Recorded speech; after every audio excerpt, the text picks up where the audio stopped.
a sort of general tip, this doesn't really have anything to do with the law, but renter's insurance, it's really cheap, and the landlord is not responsible for replacing the contents of the apartment. If the apartment burns down, the building, the landlord's insurance policy will cover the reconstruction of the building, but it won't recover replacement of the items that you own.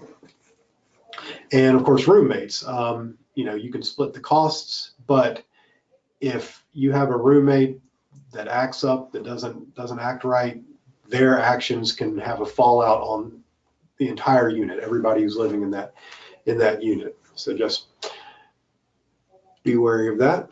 Now we'll take more questions before you get into terminating legally. We do have a few more. One is, what if the landlord doesn't give the required 24-hour notice and it's not for repairs? That's, I guess, not paying the rent. Right. Well, for the violation of a legal duty, there's usually a cause of action. The question really is, what is the remedy for that? Damages, which is monetary damages, is the traditional remedy at law that somebody would get. So what is the cost? What is the monetary value of somebody entering your property without permission and invading your privacy? I don't know. There's no case in South Carolina that discusses that question, but it's worth something. Is it worth $5,000? Maybe not. Is it worth $50? It's probably worth a little bit more than that.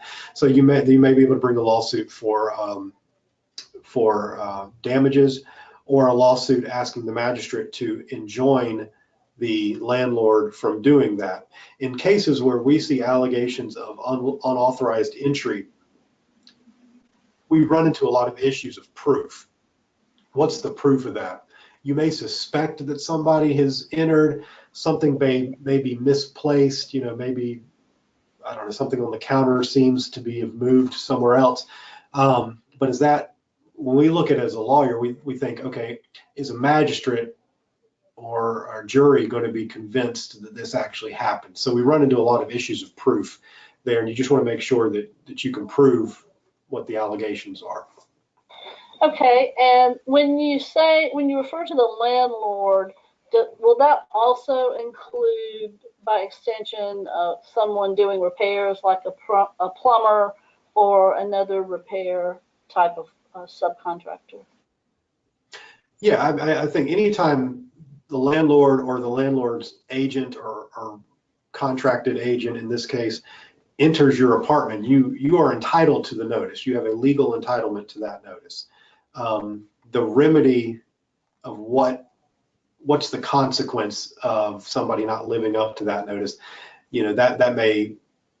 that's a bit less clear and may not be as strong and forceful as a tenant may think is necessary.